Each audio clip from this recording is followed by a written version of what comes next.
You're fine. Got the logo. Yeah. Got my drink. Yeah. Are you recording now? Yeah. I can edit it. Yeah. Okay. Good evening, guys. Friday night, 6:40. Why is Elliot laughing? Dead close in. You're fine. No, I've got widescreen on, so. Good evening, everybody. Friday night. It's 6:40. Just preparing for tomorrow's brew. Simple one tomorrow. Doing a Moston Dragon, so there's no dry hop involved midweek. There's also no hop stand required, so I'm hoping that we can get that done, dusted, cleaned up, and home reasonably early tomorrow. Just to ease ourselves into the weekend, we're here at the King's Lock in Middlewich, enjoying a Mogi Straight, obviously. Can't drink anyone else's beer. And just really planning the next couple of days.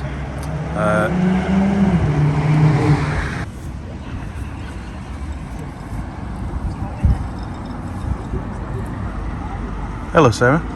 Oh, stop it. So, next stop, in between the King's Lock and the brewery, is the Newton Brewery Inn, one of our other fine hostelries serving Mogi Straight.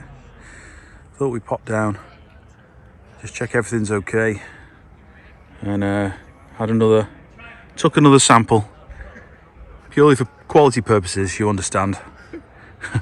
And we'll collect the empties and drop them back at the brewery in a minute.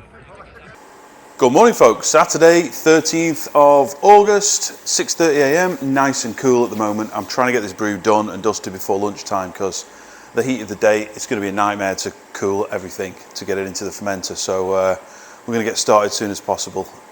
So today's Moston Dragon, that's the bitter that we did the first run off a couple of weeks ago. Went very well in the pub, sold out almost straight away. 5 sold in as soon as it was available, and the other 3 a few days later. So I was really waiting for some feedback from the drinkers of the area, which we've had now, and I'm not going to change it. I'm going to do it exactly the same again because they liked it. It really benefited from an additional week of conditioning, I've got to say. The very first one that we let go was to a small beer festival a couple of towns along, and I was a bit uncomfortable about letting it go so early because it only conditioned for about a week and a bit. But we decided to just give it a whirl. Good feedback from there. Although I think it needed a bit more body. The additional week or 2 weeks as it happened really helped to balance things out, and the feedback we've had from the local pubs has been excellent, so we're going to do it again. So we're ready to go. Water's at 73, not weighed anything out yet. I'm going to get the ingredients ready, mash in, we'll talk you through the day as we go along. The grain bill and in fact the whole recipe I'll put up on the screen shortly. Okie dokie, let's go. So I've left the brew sheet at home, so I'm going to have to do it digitally on my phone, but that's all right. I do like a sheet of paper to scribble on, so I'm going to make some notes in this today. So it's a really simple grain bill.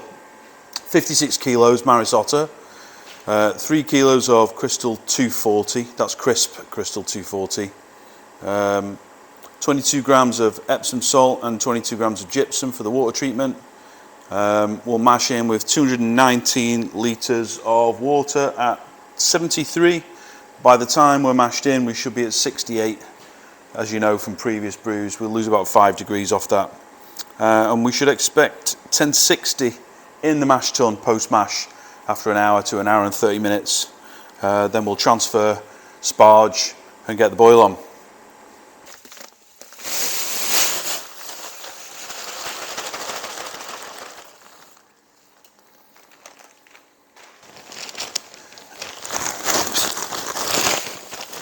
So these are 25 kilo sacks. So 56 is quite an easy one to deal with. 2 full sacks and 6 kilos out of an open one.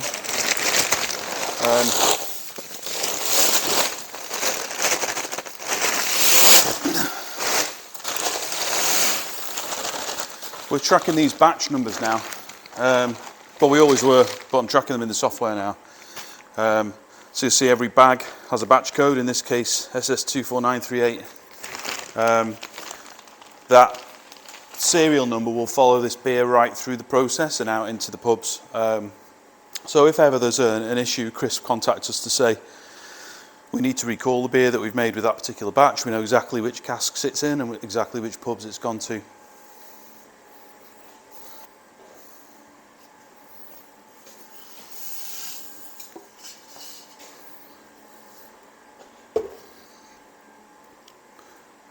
So we just weighed the final 6. So that's 2 25s and 2 of these big bowls which are dusty. 2 of these bowls which are 3 kilos each. Next we'll do the Crystal 240, which is 3 kilos.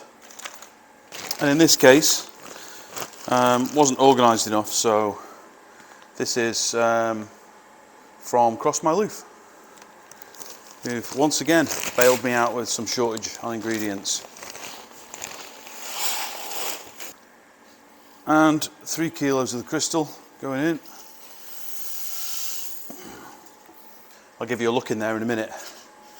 It smells great already.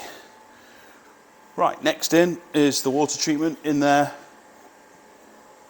I've got not much really, doesn't look like anything. 22 grams of gypsum, 22 grams of Epsom salt. That's the water treatment here based on our water report that we sent off to the lab in order to get to a suitable water mineral balance, salt balance for a bitter. So we'll chuck that in as well.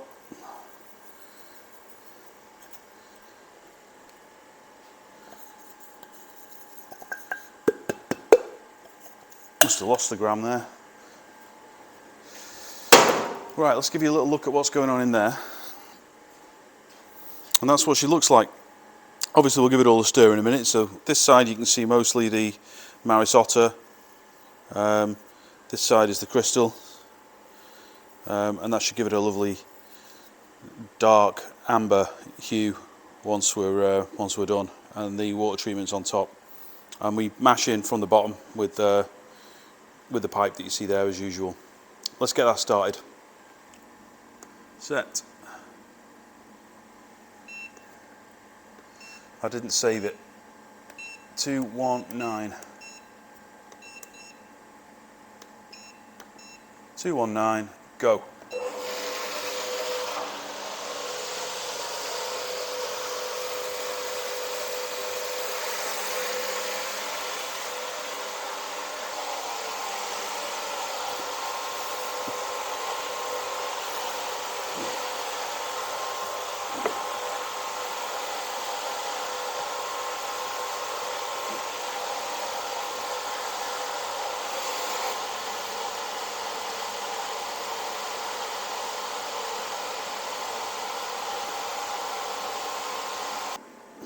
So we get these dough balls. Basically it's just clumped together bits of barley, but if you look you'll see if you break them open it's very dry inside, and if it's not getting soaked with the water then it's not releasing its starchy goodness for the enzymes to eat. So we just got to attend to this for a few minutes to make sure we've got no balls at all, or as few as possible.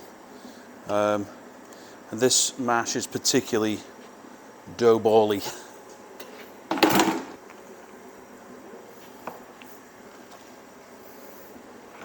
Every shovelful I bring up is got a big chunk in. Wonder why that is today. Could be the weather, maybe. Humidity.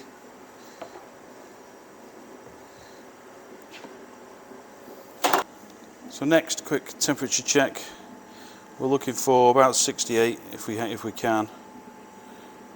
67.9. That's probably good enough.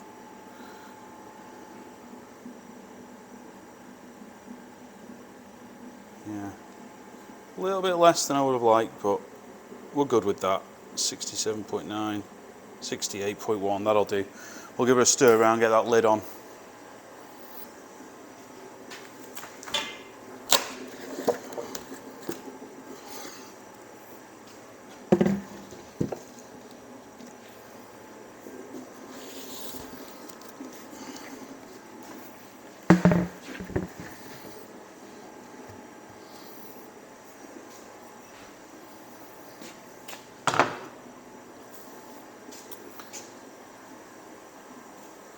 Boom.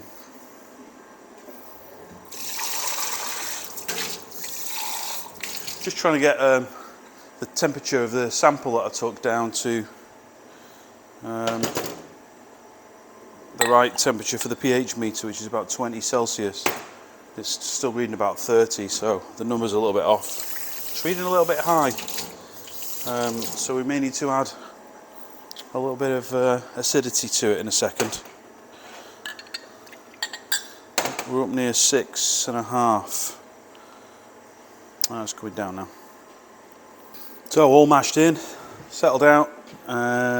pH is now in the right range. I had to add a bit of lactic acid. I don't have to do that with the grain bill for Murgy, so I just need to have a think about those water treatments. I think ready for the next brew, but we're good now. Bang on temperature, just a touch under 68, 67.7, 67.9, in that range, which will be fine for this. So we're going to let that sit for a good hour. We'll check after an hour, see where we're at, and we'll start to think about transferring over to the copper then. In the meantime, let's get the hops weighed out. It's quite an easy one, this. So hop additions, dead simple. 2 different hops at 60 minutes, that's the full length of the boil, 60, so right at the beginning. 455 of Fuggle, 355 of East Kent Goldings, and then no further additions until we're ready to knock the power off at 0 minutes, end of boil, 500 grams of Styrian Golding. So I'm going to weigh those ready. We're going to put them in the mesh bags again like last time because it does save on the cleanup, and again that's how I did it last time, so if I do it without the bags this time I might have a different result. So we'll keep everything the same. Hops this time, as last time actually, from our friends at Get Her Brewed. Get Her Brewed. Okie dokie, so hop additions, let's get these in one of these bags. Fuggle, 455. Fuggles, Fugles, make your own mind up. I'm saying Fuggle.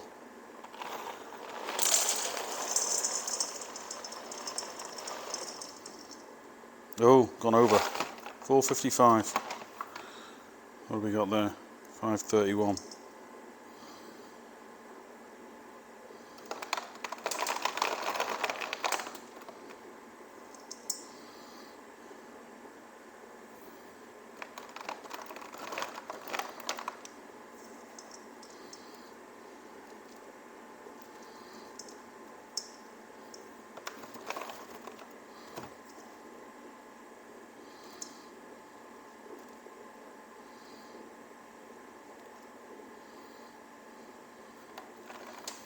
$4.55. Smell that, boys. Next is $3.55 East Kent Goldings, or Kent East Goldings, or EKG. Make your own mind up.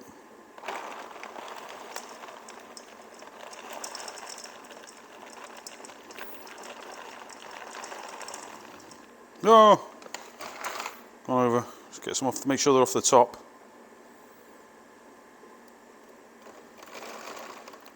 I don't know why, but doing this one hand.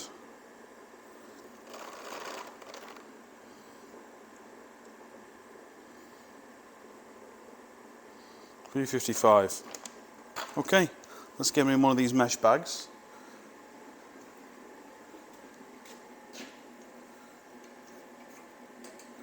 I only need 2 of these today. One for the 60-minute edition. Trust me to get the one with no bloody hole in it. Hang on. I modified the cords on these to so they didn't touch the heating elements when they were at the bottom of the kettle. I should have brought the camera stand. I should have brought the camera stand today, but I didn't. Well, I did, but I forgot the little bit that clicks in the end there. Okay, we're in. Okie dokie. So, let's get that hung on ready to go. That's the first edition. Second edition at flame out is 500 grams of Styrian Golding, which is this fella.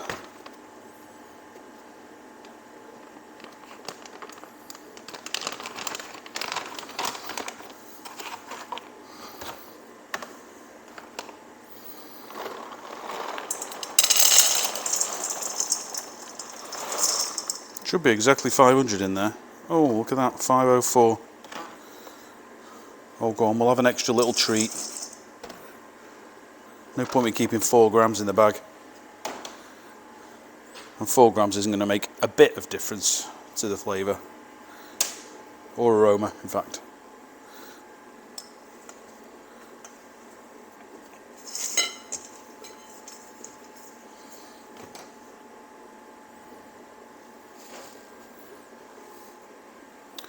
Now, you know what I've done here?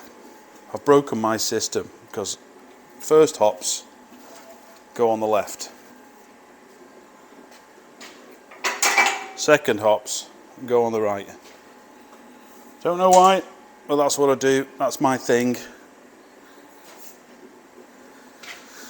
And we're all nice and shiny in there now. Look at that, beautiful. I've got some new stickers, guys. Got a steady roll in. We got a people, money, space, time, verdant. What else did we have? Oh, and time is end. Oh my God, time is end. Have you had it? It's like super opaque, like a glass of pure orange juice. Tropicana. That's the colour of it. Amazing. Beautiful beer as well. Really enjoyed that last night. Maybe I'll have some stickers one day. You never know. Working on it. Okie dokie. Right, tidied up. Had a bit of a wipe round, bit of clean up, and we are going to have to start. We've got ages yet, but we're going to start thinking about getting this copper ready for the transfer. So, first off, we've got to get the butterfly valve on. At the moment, that's just an open pipe into the kettle. So start filling it up, it'll just flood out the bottom. So we've got to put the valve on like this one, and then we'll get the pump ready and coupled up with the hoses, ready to do that quick recirculation until we've got clear running, and then we can cut over to the copper, the boil kettle after that. So just make sure we select the correct pipe work. I'd love to get all this permanently piped with rigid steel pipes if I can, but it's just more cost, it's hideously expensive, so we're just going to go with the hoses for now. It works. So first off, let's get the caustic and cleaned butterfly valve. This is an 1.5" diameter RJT fitting, and you'll see it's got a little rubber seal around it, both sides. It'll mount either way around. Oh, I'm not sure I'm going to be able to do this one-handed. Let's have a go.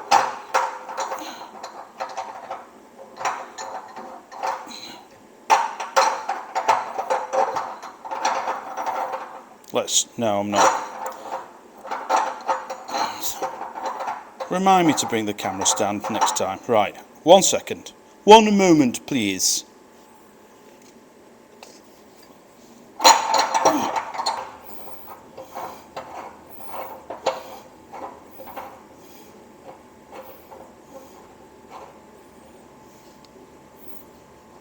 So, hand tight, and then using a big old RJT spanner, we'll give that a little turn to tighten her up. They don't have to be super tight, but they do drip. When they want to drip, they really drip as well. So we're now on. I'm going to turn it off to the off position all the way, and that is now ready to accept our beautiful wort. Oh, I'm going to put that back where it belongs so I don't lose it. I've not got Elliot here today to tell me where I've hidden them all. For the pump, I put a nice long flex on this so we can move it around to different places, but again, it really should be in a permanent position with the pipework attached if possible. So for now we're going to bring it there, because we're going to take wort out of the RJT on this one, which is the same 1.5", into the front of the pump, which is a 1-inch RJT, slightly smaller. That then pumps out of there, and initially we're going to go straight back into the top of the mash tun and once we're ready, we're going to go into the left-hand side of the copper to fill once we begin to sparge. So for the pump, connects exactly the same way as the butterfly valves themselves. So we've got the 1.5" fit in here, which is now tight, and then on the other end we've got the 1" RJT on the pump, which probably just needs a little bit of a tighten up. Yeah, it does. So that's now on. We won't open that yet, obviously. We need to connect something to there, so we'll get the next pipe to do that. On here, this is a bit odd. On the copper, I've got a male on one side and a female on the other. So I've always got, or I could just throw the pipe in the top, to be honest, but I've always got some means of connecting to it. So if we use this one, which has got the female on one end to connect to the top of the pump, this end here will go straight onto there. So we'll get that one tightened up now.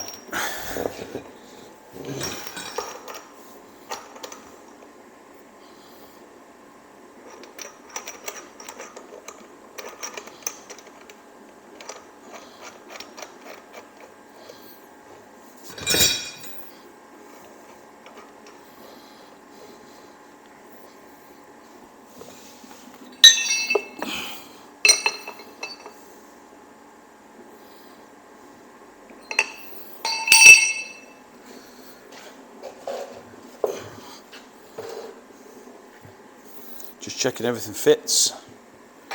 So that onto there or into there. Quite happy with that. Just for now, to keep it out of the way, just going to just loosely connect it to here, so it doesn't drop onto the floor. And let's get these two back to where they should be.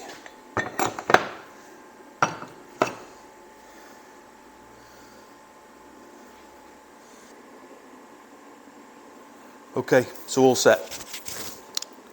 Butterfly valve is on and closed. Pump is connected, tightened, loose end into the copper at the moment. We'll shove it in there when we want to recirculate for a few minutes. The only other thing we've got to do is to connect up the drain for the condenser and run the pipe into the gully over there. So we'll get that done next, and then we're all set then. We can have a quick look at this mash and see how things have progressed. Making good time today. 12 minutes past 8. Mash will be done in about 15 minutes or so. Everything connected, ready to go. Drain in to the gully over there. Heat exchanger, we causticked, rinsed, sanitized, rinsed. I've just given it another blast through now, so that's all clean and shiny inside, ready. The only thing I haven't done is hooked up the pipes into the fermenter that we'll be using. We're using fermenter 1 today, which is causticked and rinsed, just needs to be sanitized. So we'll get that connected to the spray ball CIP. Probably once the boil started, we'll do that right at the last minute. Get it nice and sanitized, then we can transfer into it. I know they say this every time, but it might be home in time for lunch here. Let's see how it goes. I've cursed it now, haven't I? Never mind. So we have reached 1060. End of mash, pre-sparge, 1060 is exactly where we need it. So we just switched over to a little recirculation for 10 minutes.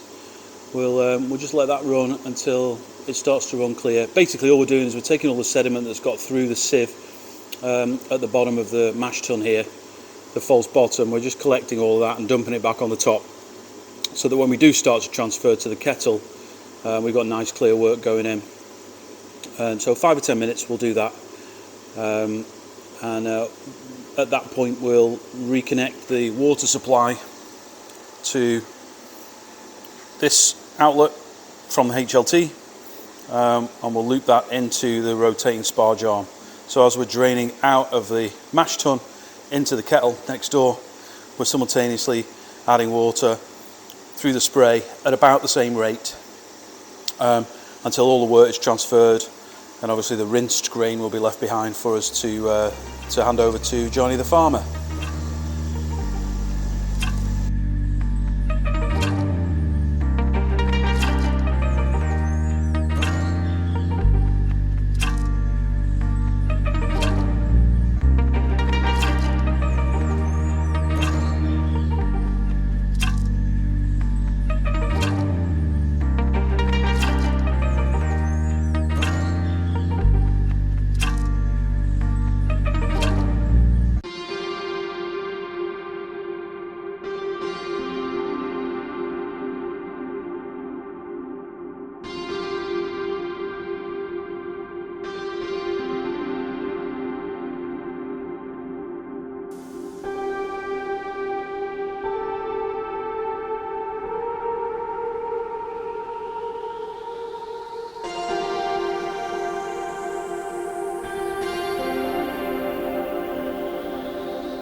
Right, I've just done a whole piece without any bloody microphone on.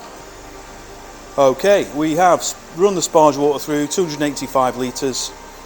We are now just draining what's left. At some point we'll run out of liquid to transfer. The work will become cloudy and we'll stop. I think, has that gone cloudy yet? No, it's okay. In the meantime, we just keep monitoring it every minute or so, looking at the gravity of the work that's coming through. It's dropping pretty rapidly. About a minute ago I checked it was 10:25, we're now at 10:15. Once I get to 10:10, typically I'll stop it anyway.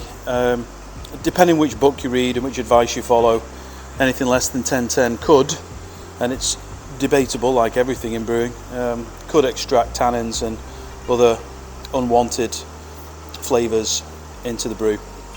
So we're going to stop it at 10:10 whether it's cloudy or not. And then we'll make up the difference using hot liquor, hot water from the tank over there until we hit the required gravity. This is looking pretty well like normal. Normally I'm sort of somewhere towards that top line at the back by the time we stop a running, and then that added liquor gets us to the target gravity. In this case, somewhere around 10:39 would be great. Do one more check.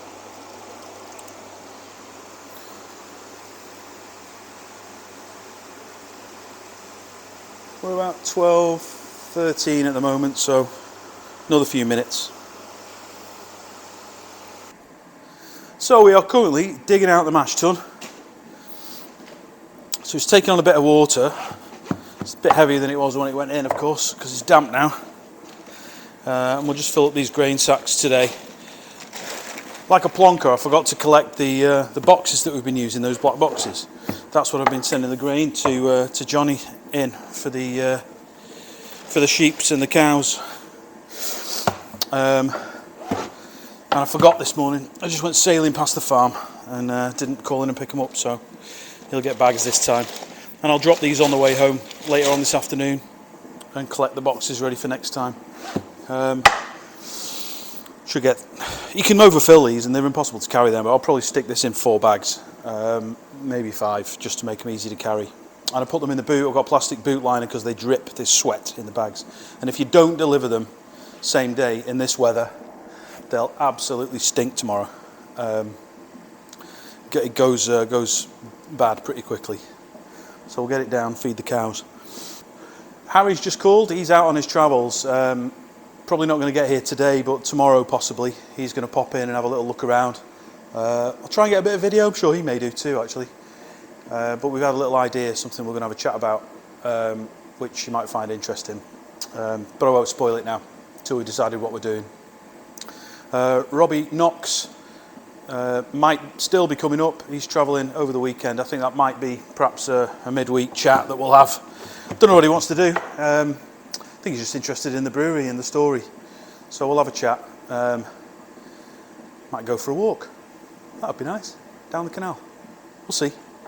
But I'm looking forward to that. I watch a lot of Robbie's stuff. He's got a great channel.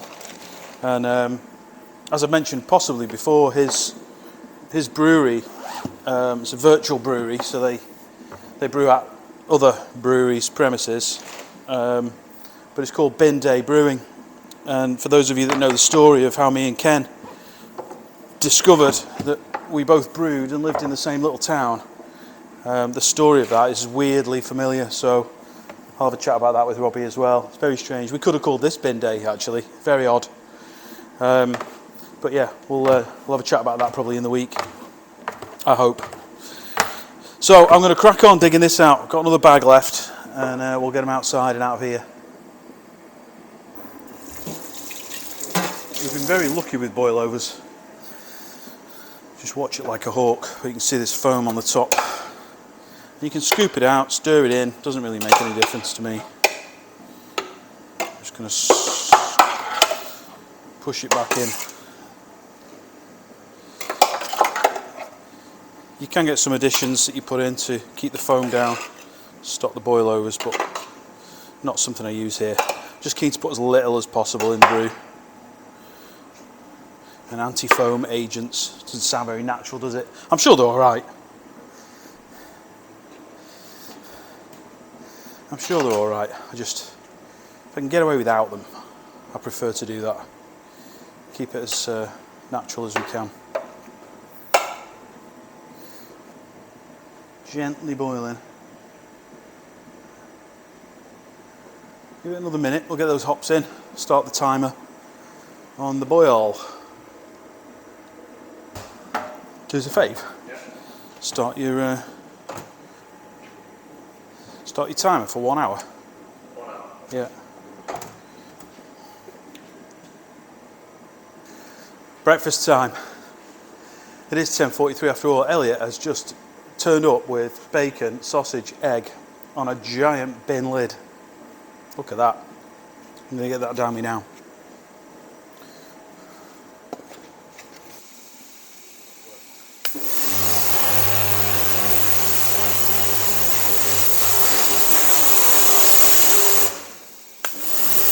And then spin it like a wheel.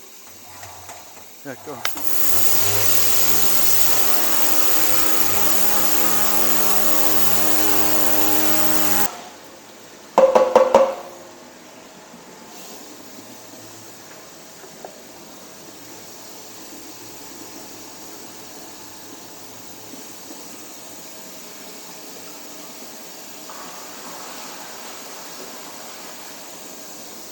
Okay, thanks. So it's 12 o'clock, noon. We're ripping through the day now, actually. Mash tun, dug out, sparkly clean, sanitized, not sanitized, cleaned, rinsed, and ready to go again. Actually, just needs a little dust out as well. Some bits in there from when I cleaned the false bottom, but we'll deal with that in a minute. We had a little eruption. Me, wasn't watching the temperature, and we did overflow a little bit, but not the end of the world. The first hop addition went in at the start of boil, as you saw, I think, which was the Fuggle and East Kent Goldings, and then right at the end of boil, after 60 minutes, we added the Styrian Goldings, and both of those are currently still steeping as we transfer out. Temperature in there, just burnt my hand doing it then, it's still close to boiling, probably high 90s, mid 90s, and we're pumping out of there through the high temperature hoses and through the heat exchanger, which has cold water running through it in the opposite direction. And that, for the size of the thing, is super efficient because we're getting 22 degrees into the fermenter here, which is ideal, really, exactly what we need. We can pitch the yeast about there. As the line cooler, which I've only just switched on after a week, switched off because both of these tanks were empty, currently at 7.6. That's dropped, the tank temperature's dropped from 25 degrees to 7 degrees in about 15 minutes. So that's pretty good. We're capturing the cold water that's coming in from the street through here, obviously picks up the heat from the wort and gets pumped back out, or doesn't get pumped, it pushes itself back out because it's mains pressure. Obviously at that point it's warmer and it's dropping into the HLT ready for us to use next time, and currently the HLT is sitting at 62 degrees, so if I was brewing again tomorrow, we'd be laughing. Hardly any energy required to get that up to 70 or wherever we need it. So yeah, we'll just let the transfer continue. I think we are roughly, are we halfway-ish? Let's have a look. Maybe not, third of the way up. And then we just clean up. That's going to be fun to clean, isn't it? It's everywhere. Oh well, it needs doing. Elliot is back. He's been to Morrison's and bought pop. We'll get those in the fridge, it's not cold enough yet. No, they've sold out of water though. I'll have to drink it out of the tap. I suppose if it's good enough for the beer, it's good enough for me, innit? I've got a few vocations in there as well, look. But I'm driving, so questionable. Might have a little sip, share a can. We're 3/4 full now, still dumping in at 23 degrees now. Let's just knock that down a little bit, I think. Tiny little bit. So we're all done. It's not 3 o'clock yet. Everything's cleaned, washed down, floor's done. I know it's going to come up all mucky again. It does. I know I keep saying I'm going to paint that half of the unit, but just want to get a minute to do it. Just buy some more paint and get stuck into it one day. But everything's ready to go. The beer went into the tank. The wort went into the tank. Sorry, it's not beer yet, is it? And we're full to literally the bottom of the domed lid. So over full really, but as I've said before, I seem to be able to get away with filling these a lot higher than you normally expect. Zero touch wood, zero blowouts so far, and when you examine the inside of the top, the dome, after fermentation, it's not touched. So and it's all sanitized in there anyway. We've sanitized it with a spray ball, so that should all be pretty clear. Anyway, it went in. We should get 8 full casks and a few dribbles. It went in at 1040. My target for this is 1039 to 1041, so right in the middle. It just proves the recipe that we did last time. They were the results that we got. Repeating the same thing again, not changing anything. We're pretty good, I think. We were full to the brim on the copper as well. It was foaming up quite a bit. But again, didn't boil over apart from that spurt out of the hole at the top, which is my fault for making a hole. So yeah, all good today. So one in there. We've got 2 batches of Murgy in the big tank, and this little one's empty. Probably not going to brew next week. I've got some other things I need to do, but the week after, the Middlewich, I don't know if it's the round table or the rotary, either way. Let's go round table. Pretty sure it is round table. The lads are going to come down and we're going to have a brew day together. Most of them seem to drink in and around the King's Lock, so they can come and go through the process, and then maybe in a month's time drink their own beer that they've made. So that's about it. As I said, we've probably got the company of a few guests over the next few days. I've not heard anything further since I mentioned earlier, so I would expect probably we'll get Harry Sunday, and I hope Robbie early next week. Fingers crossed, if he can spare the time. Okay, thanks for watching. See you next time.